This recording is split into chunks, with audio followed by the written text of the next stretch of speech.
Hi, everyone. I'm Gary Null. Nice to have you with us today. We continue with our class I'm on the air. We take on one topic, a topic that's generally not discussed in any of the mainstream media, or for that matter, in very many places on the internet at all. Today's theme is understanding how to harmonize for success. What do I mean? First, the problem. Every year, a lot of people think that they have a right idea. So they open up a business of some type or a service. Some succeed. More often than not, we fail. About 90% of the time, people opening up a new business are underfunded, don't have the right idea. And as a result, no matter how hard they work, no matter how dedicated they are, they have to close up shop.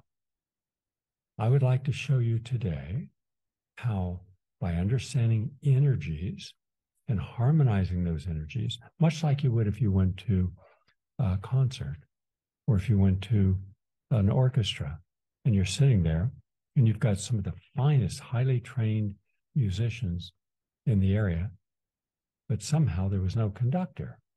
How would you think it would sound? It wouldn't be good. What do you think would happen if you had a baseball team, basketball team, volleyball, soccer team, football team, and you had no coaches? Do you think the players could just go out there, as talented as they are, as a receiver, as a quarterback, and make that work?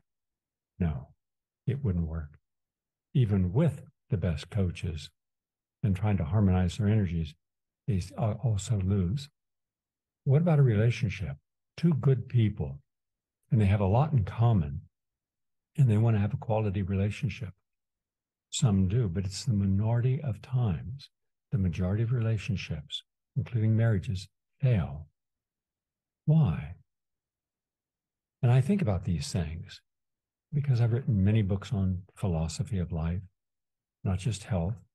And in fact, Living in the Moment, Prescription for the Soul, which is no longer in print, was one of my most popular books.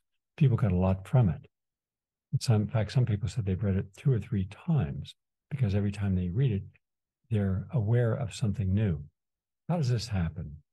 Well, it happens because at different times in my life, I will suddenly get, what we'll call an epiphany, or suddenly an awareness, an awakening to open a door that I had not seen through before. So it broadens my perspective. It allows me to understand another piece to the puzzle of life. And there are thousands of these pieces. Now, you can either learn through life quantitatively or, one step at a time and see whether something works or doesn't work. Or you can learn in a different way, a way that we're not used to in our culture. Other cultures, it's different. But in our culture, we have to do something to see how it works. In other cultures, they can imagine how it would work and therefore do a quantum shift in consciousness. It's almost like having an answer to a question you didn't even have the question for. It's called the Gestalt. So if that's a little confusing, I'll explain it. And I'll use myself as an example. I had one of my very first books, small book. I was paid all of $50 advance from a small publisher called Pilot Press. I was surviving and settling in New York on a shoestring. That was the title of the book. A lot of us, all my friends, none of us had any money. We were all aspiring writers, actors, and artists. And we hung out together. And I came up with an idea one day. Well, we all have to dress. So why don't you all come with me to at that time, it was the Salvation Army, and we'll select some clothes because I have experience. My mom taught me how to stitch and sew and make patterns because she did it. The hand-me-downs. Take my older brother's clothes and then recut them and shape them for me to save money. And we did it at that time. I don't think they do it now. They actually had boxes based upon where the stuff came from. Fifth Avenue, Madison Avenue, Park Avenue. And so everyone got themselves, the women, a couple of dresses, and the men suits and sports jackets and nice shoes. I could get a pair of shoes there for $5. I get a whole suit for $10. And so we take it back to a friend's place, get a little larger studio, and we made a big table, And then I did all the patterns, and just like you would see, measuring the whole body. And then I would take the dress the person purchased and style it to them, cut it. And now we all had nice clothes, so we could go to a Broadway show. Back then, you had to dress up to go to a Broadway show. Everyone did. And then we could also have different clothes to go out socializing and dancing. So it did that. And then we found out how to second act plays. Now, we couldn't afford a Broadway ticket. So what we would do is we would stand outside the theater after the first act, because then they generally had 3 acts. So they had an intermission. And when you went outside, you just went back inside. They didn't check tickets. And so we'd go in when everyone went in after the first act, and we'd find a seat and watch the second and third act. It was called second acting. Do the same thing for a rock concert. You pay the money up front, but then at intermission, everyone goes outside and you just go back in and find a seat. We did all this stuff, and it was fun. We were young, we're in early 20s, broke, but just filled with an effervescence for life, curious about everything. And so because we were able to transcend the limitations, I don't have any money, I can't go there, I can't eat there, we found a way to do it. And this was in this little book. So the little book, nobody was interested in it, but somehow someone wrote a nice little thing about the book, and it got a little review in Kiplinger Changing Times, and Sylvia Porter, who was a very famous syndicated columnist at the time. And then I got on a television show, my only one. And it was funny because the guy, he was one of the worst interviewers. He had later become a close friend, and he was a legend named Joe Franklin on WOR New York. He had been there forever. And he knew everyone, and everyone at some time, from Barbra Streisand, everyone started on his show before they had been discovered. So anyhow, someone saw that, a publisher. And I got this call. Back then, I was a not known person, so I didn't mind having a public phone number. And a person calls one day and says, Gary, I'm Miss Speller, and my husband and I are publishers. We publish scholarly work, European scholarly books. And we're both into natural hygiene and health. And there's no one young who's in the health field. All the people in there, Carlton Fredericks, Adele Davis, they're in their 60s and 70s. There's no transition. Hence the same old, same old. Could you come and meet with? I did. And they said, why don't you write a book on health? I said, because, I don't know anything. I have no degrees in that. I have a background, graduated from business college. I'm going to be taking other courses and get other degrees. They said, okay, take your time. We'll give you an advance. Okay. How long will it take me to do the book? Probably 2 years. $500. Yeah. I made $250 a year. Needless to say, I had to do other work. I worked in a men's clothing store. I was a ghostwriter. I edited authors' works, and that was really profitable for me. That kept me afloat. Finally, the book comes out. Now, here's the interesting part. It was called The Complete Handbook of Nutrition. And the publisher wanted to send me on a little tour. The little tour was 4 cities, all near New York City. I'd take a Greyhound bus. I'd go to Philadelphia, to Pittsburgh, to Washington, D.C., and Atlanta. That was it. Come back on the bus. And so my first stop, it was depressing. It was in Philadelphia. It was a rainy day, and it was in a bookstore, the big bookstore. And there was a very famous author. I knew him only because he had been on my radio program. I'd interviewed him, and he wrote The Will and all these. He had sold over 100 million books. He was probably America's #1 selling author. And I saw that only like 3 people showed up. And I said to him, I walked over and I said, I'm sorry that so few people came to get a signed book. He said, I got to do this because it's the contract, but autograph parties are over. The people can turn on television, see every author, see every celebrity. Why do they want to come out and come here just to get a signature on a book? Television has changed how we sell books. He said, I'll go on Johnny Carson and I'll sell, 20,000 books. Here, 3 books. So I'm thinking about this. So I call back to New York to the publisher, and there was a woman handling this little tour. And I said, you don't have me on any radio or television shows. You just have me in the bookstore. Well, I'm a nobody. Nobody's going to come. What's the point of this? I'm thinking I've got an idea. Get me on shows talking about how America's youngest nutrition person is going to talk about how to overcome some illnesses. We've never done that. And I said, it's time to do it.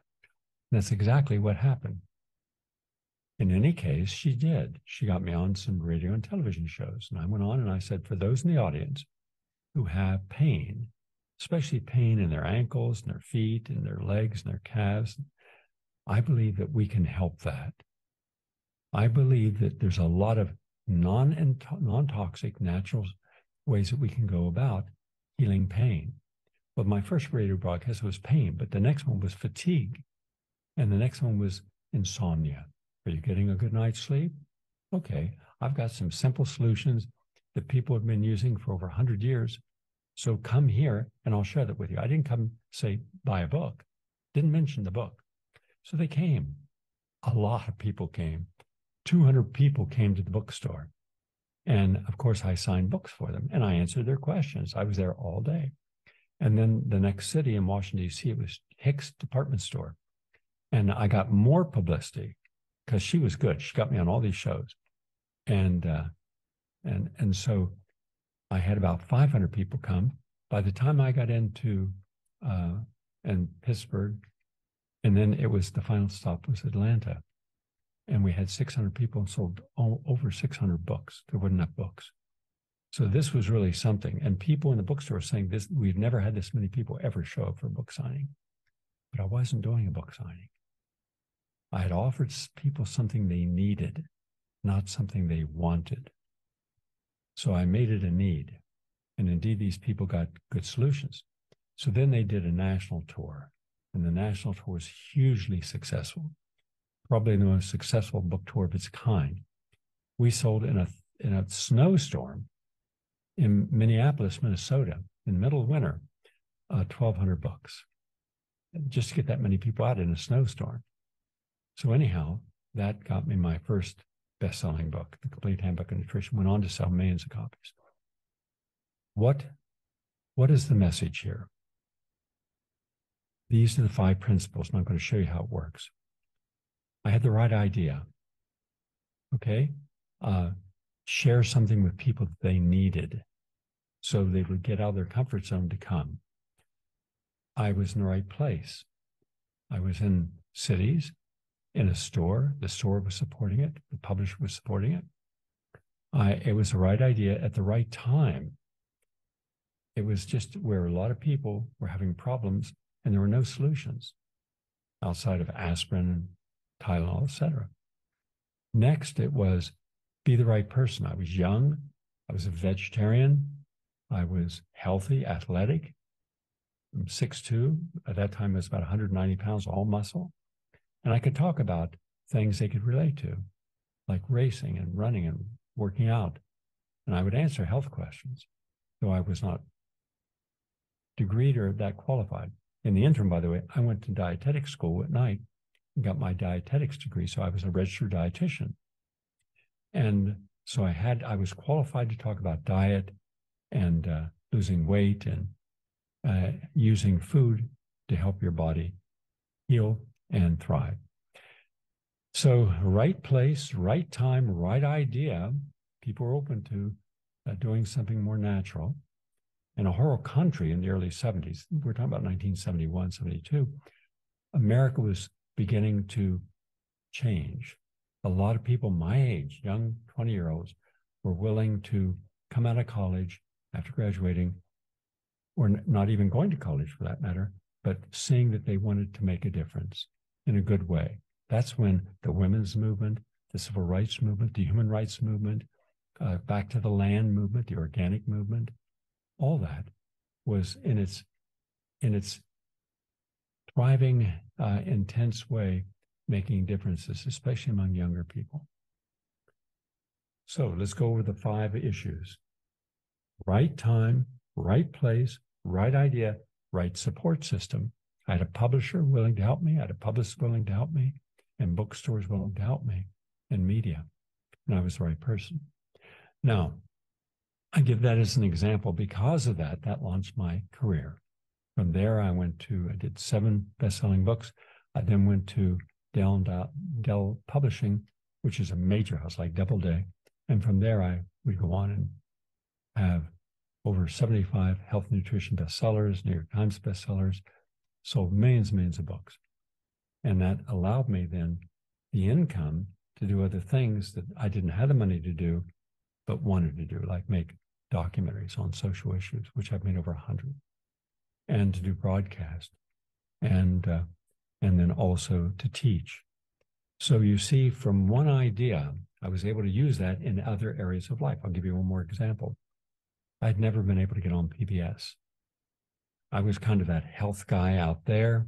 So anytime they wanted someone to talk about health, they'd always bring in a local medical doctor who had no background in health and nutrition at all, but knew medicine, but not health. And that everything was always a drug for a condition, never prevention, never lifestyle. And so I focused on lifestyle. Create an idea that allows the average person to take responsibility for their life and do so in a way that is non-threatening. They can find joy in it. This is also the time when Jane Fonda had her workouts, and then after that, Richard Simmons and Jack LaLanne. So people were interested in getting into shape. You know, body awareness was important back then for enough people. But here's the most interesting part of this story. And here's where you really learn a lesson. I received a call one day out of the clear blue, and it was a fella. He said, "Null." I said, "Yes." He said, "You want to be on PBS?" I said, "Okay, what?" "Well, we got to fill some space on this coming next Sunday down in Miami because the person who's going to be there is canceled." And I said, "Okay." He said, "You want to know the topic?" I said, "It's involving health." "Yeah, okay, I'll do it." So yeah, back up. Sorry, rearrange stuff, redo.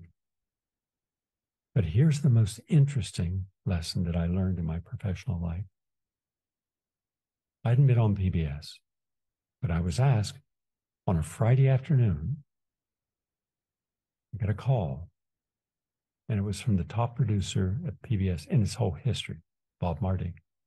And he said, "Null." I said, "Yes." He said, "You want to be on PBS tonight?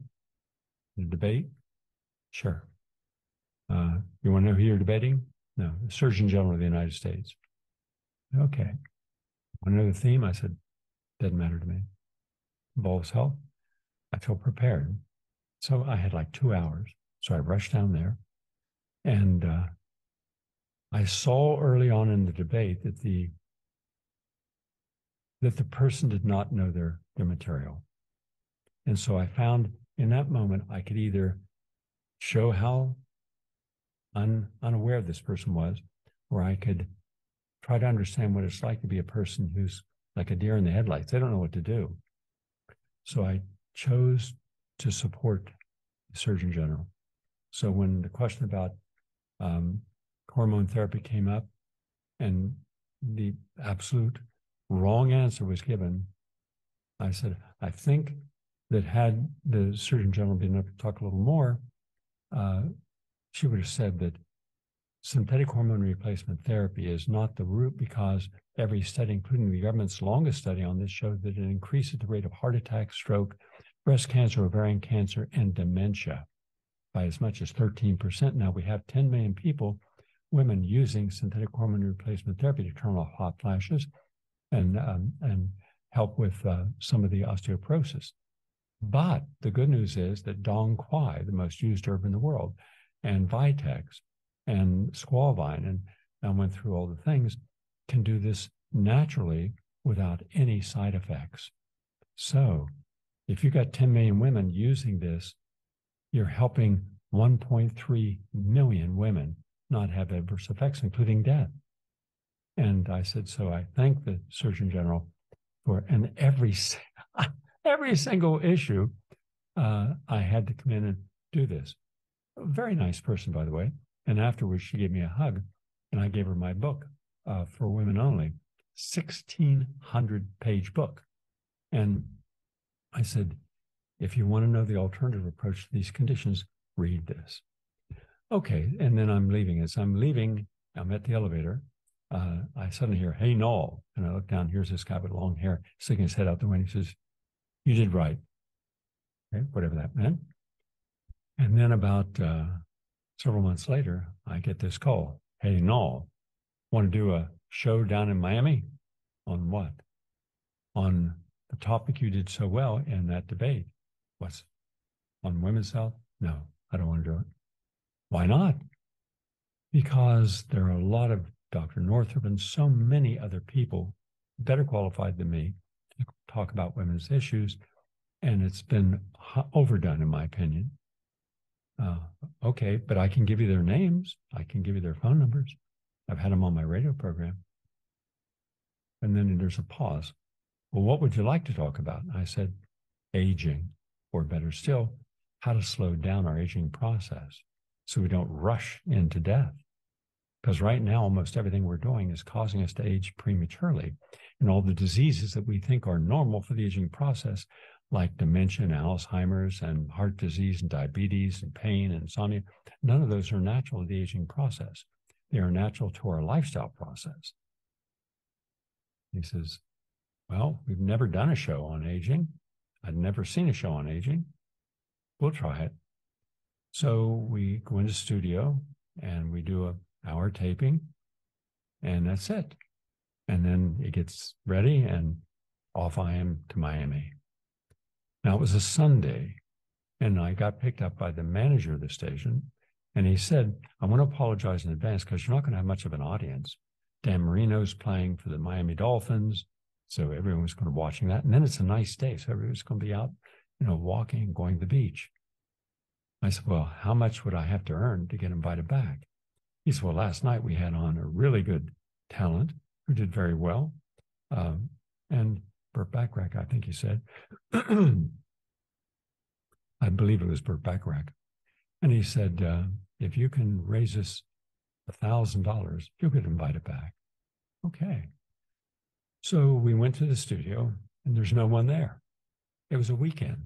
And there was a camera person and two older ladies sitting at a little table with two telephones. They were going to take the pledges. I, PBS, Miami, write down the amounts. The trouble is, I didn't have a premium. I had no book on aging. So they offered the film itself, a VHS. We didn't have DVDs back then.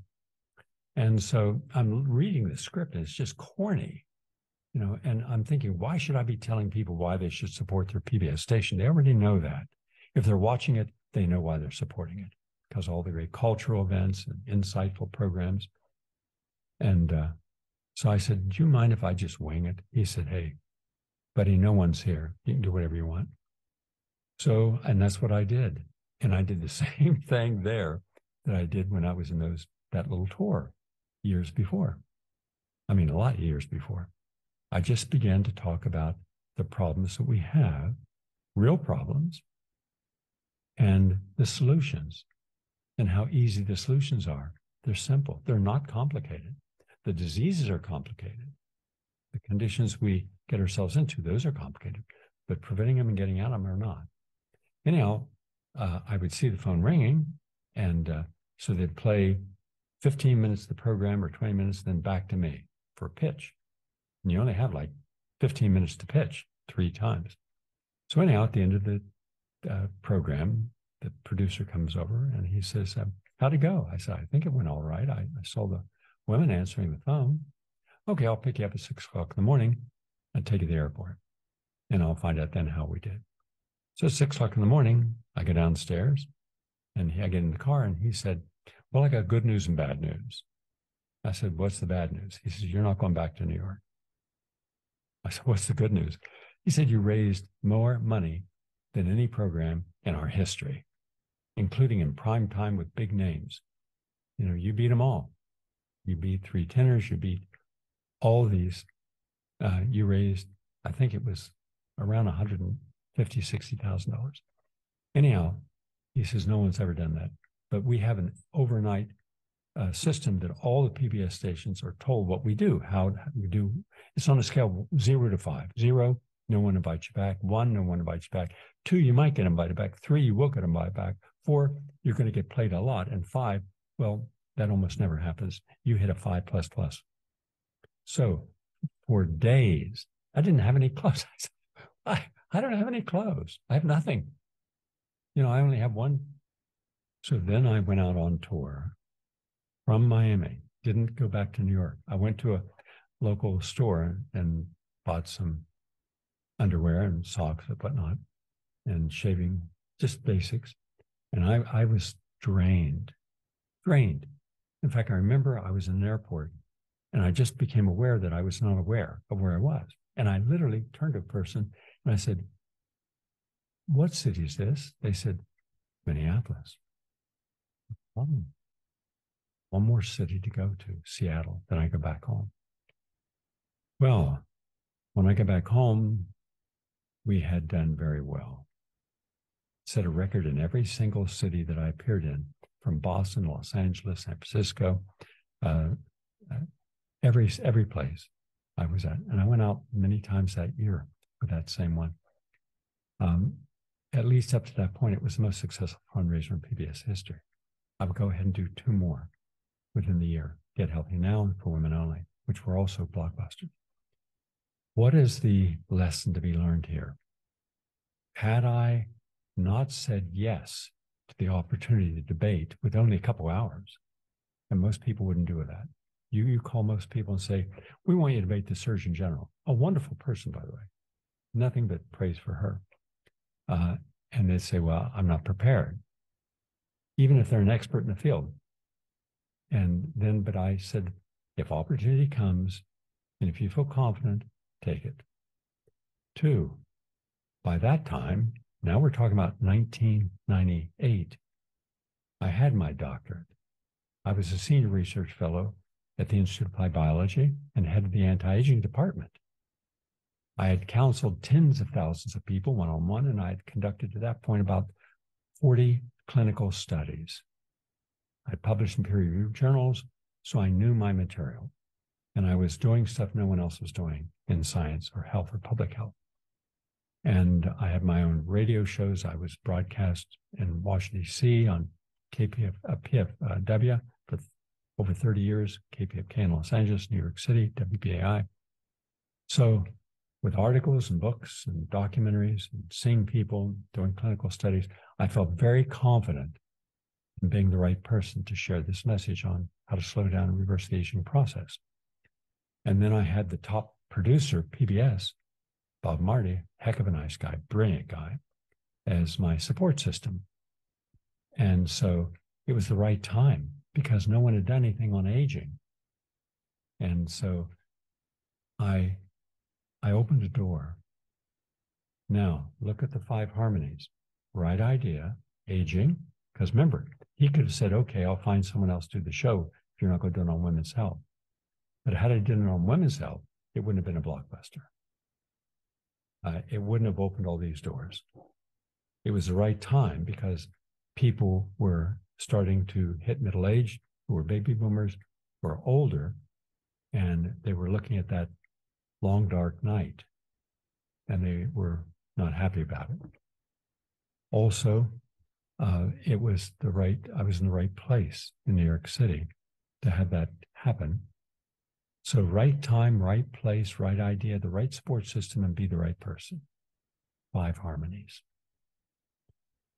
So apply that then not just to your career, but apply that to everything else in life. Apply it to where you work. Okay, you need a job. You need to bring income in. You need to do something that at least honors your time and hopefully does something positive for the world in some way. Well, what happens if you become a paper pusher? Yeah? It pays your bills, but there's no excitement, there's no joy, there's no growth. It's boring. So you have to maladapt. You either adapt in a constructive way, you maladapt in a negative way, or you transcend that and move forward in a quantum way. You're going to do one of the three. And on my next broadcast, I'm going to explain why, based upon our life energy we're born with, and I'll get into that in detail, what we're most likely to feel comfortable doing and what we're feel very uncomfortable doing, including in relationships and where we live and the choices we make and the diet we have, the car we buy, all that can be predicted. Yeah. Wait till you hear what my next class on the areas. But for this segment, understand that a lot of people won't take advantage when some opportunity comes because they're stuck in their conditioned self and they're stuck in their comfort self. They're stuck in their cultural self. They're stuck in their familial self. They're stuck based upon everyone else's expectations of them. What about their own expectation? What if they want to do something different? And what if you don't have the support system? Do you know how many people I've counseled who were sick, who regained their health, but to do so, they had to change their lifestyle? The people who were high-powered executives and corporate leaders and professional doctors and lawyers, they had to change. And that was really difficult. And not everyone liked those changes, especially when it came to diet. I actually had people come to me and tell me that they had to make 2 meals, one for the family and one for themselves, because the family wasn't going to change, even though they saw a person with diabetes and high blood pressure and obesity and arthritis and depression reverse all those when they changed their diet. And the family members also had these things, and they didn't care. They didn't care about the person that was getting healthy. In fact, they mocked them, condemned them, and challenged them.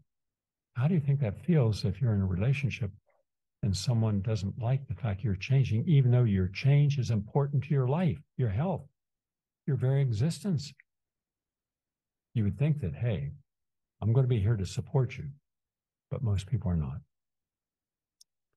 They will support you if you only do what everyone else, the consensus, the masses say you should do.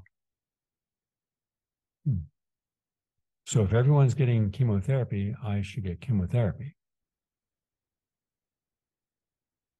But what if I want to take a different approach? What if there's an oncologist who has a different approach that's not involving chemotherapy? Can't do that. As you start to see, without that support system, you're in trouble. You're only going to know who supports you when you're in a crisis. The ones that really support you, they'll come forward. I do something every New Year's Day that is both positive and problematic. I take a list of all my professional friends and personal friends, and I call them just to wish them a happy new year. Hope that everything goes well. Hope they have new ideas and are going to do things that are liberating, and they're going to open up their mind and grow, maybe learn new language, maybe learn to play an instrument, etc. But very subtly, I just put into that conversation. By the way, they'll say, how you doing? I say, well, I've done better. I'm going through a challenging time now. That's all I say. I'm going through a challenging time now. For those who say, well, what can I do to help? Thank you. I appreciate that, but I'm okay. At least they've said, I'm there to help. But the people who don't say that are going to have an excuse. I'd like to help people right now. Yeah. And it's interesting because in my life, people who I've befriended who didn't have anything, I mean, they were not living at even a middle-class level.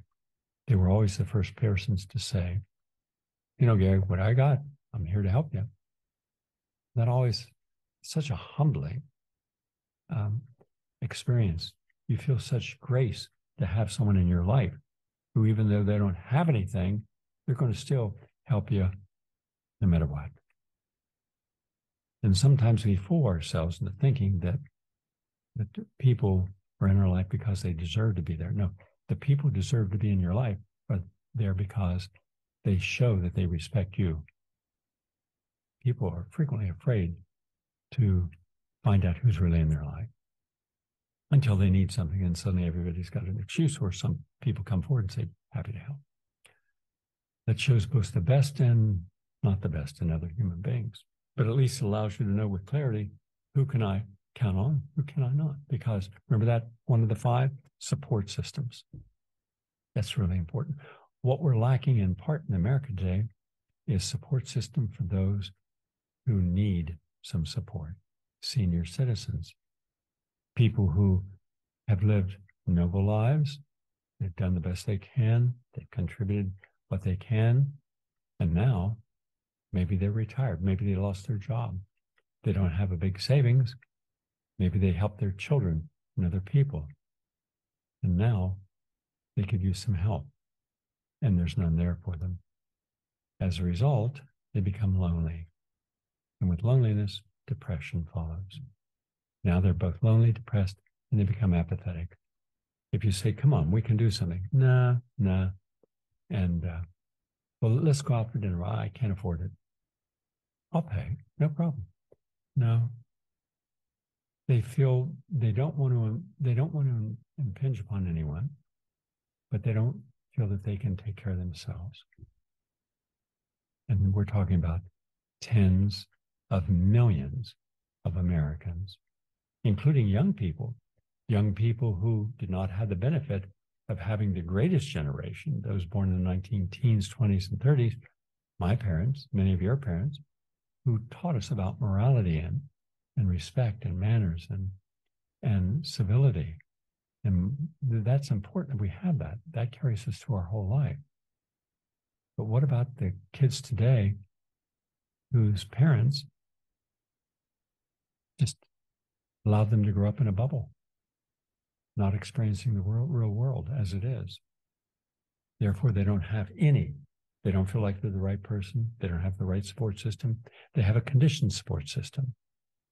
When you're growing up in a bubble, whether it's a middle-class bubble, a poor bubble, or a rich person's bubble, the real world is different when you're out in it with no one around you to make excuses for your inability to positively adapt or transcend the limitations you're faced with. Almost always they maladapt, want everyone else to take care of them or solve their problems.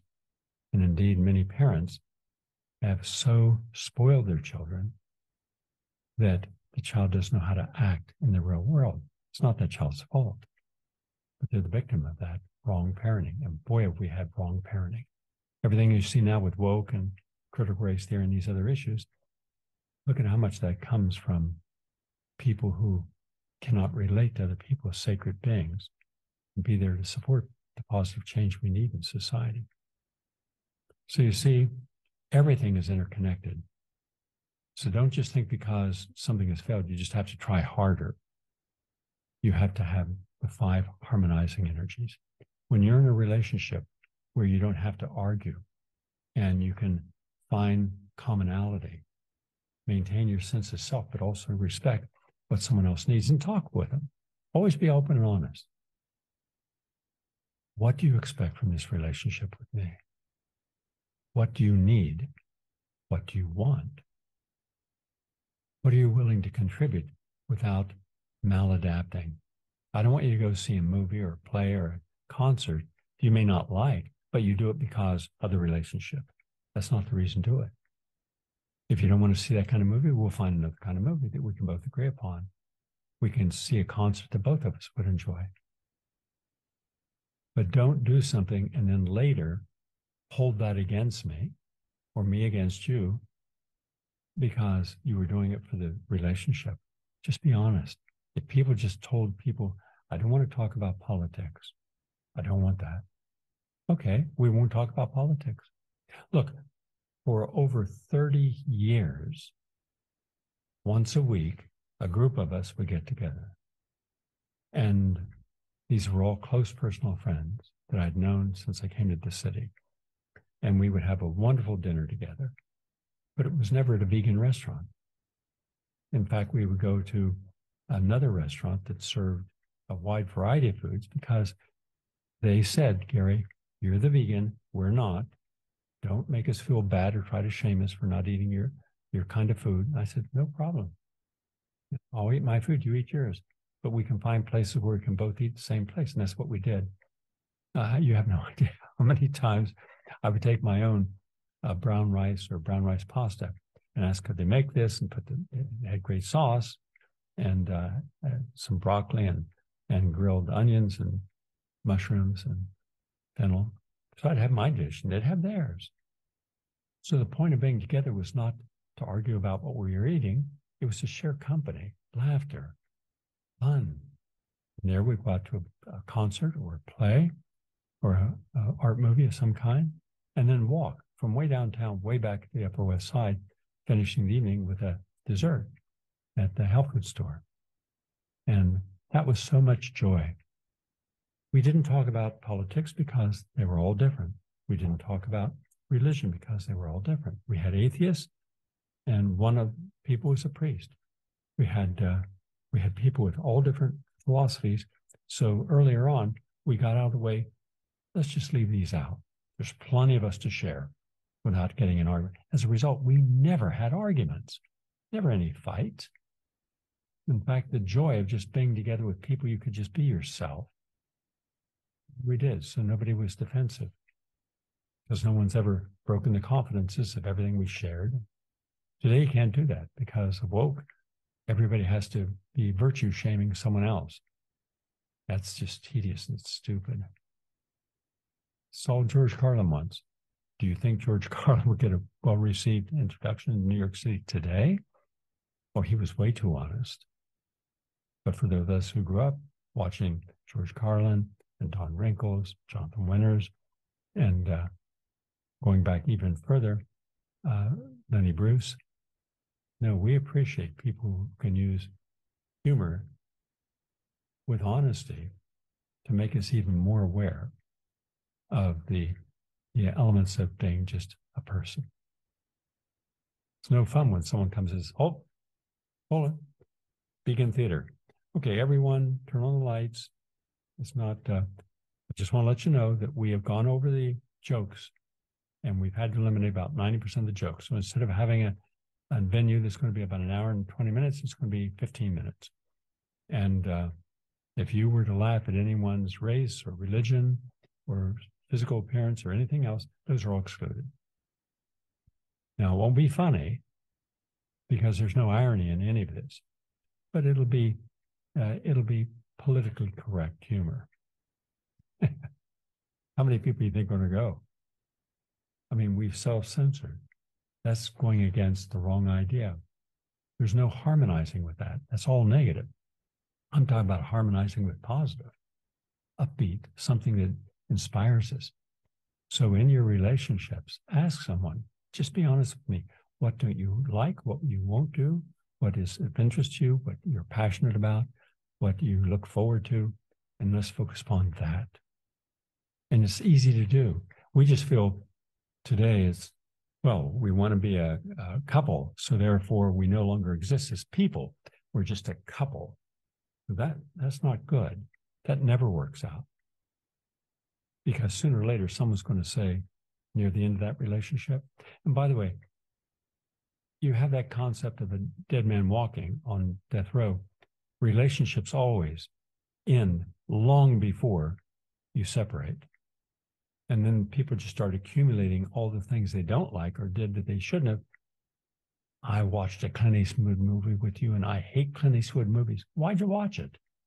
Well, why didn't you say I don't want to watch this? Because of the relationship. Why don't you do this? Why don't you think of a relationship as three entities? Your unique self, and sharing what you feel comfortable with together. You create the third entity is commonly enjoyed things, right? So you don't lose yourself in the other person. You can't become a whole person by being a half and another person's a half, and suddenly a person's strength become your strengths and your weaknesses no longer exist. It doesn't work that way. It never works that way. Yet we all have resumes. Oh, I'm Jewish, you're Jewish. Oh, I'm Catholic, you're Catholic. Oh, I'm, and suddenly you go down and you check all these off. It means nothing. It's a waste. How do you feel? What are you connecting with? I remember once running around Central Park with a person I was in a relationship with. It was about 5:30 in the morning. It was dark. And we were training. And I remember we were stride for stride at a 6-minute pace. And this person had never competed in a race. They did, and they won. But it was just a perfect harmony, stride, stride, stride, stride. Something like athleticism you can share with someone. That's a whole lot to share. The cultures, the arts. I don't like modern art. I just don't. I don't like Picasso. A friend of mine owned 7 or 8 original Picassos. He had one of the best art collections in the world. And I didn't like any of them. And I like the classical.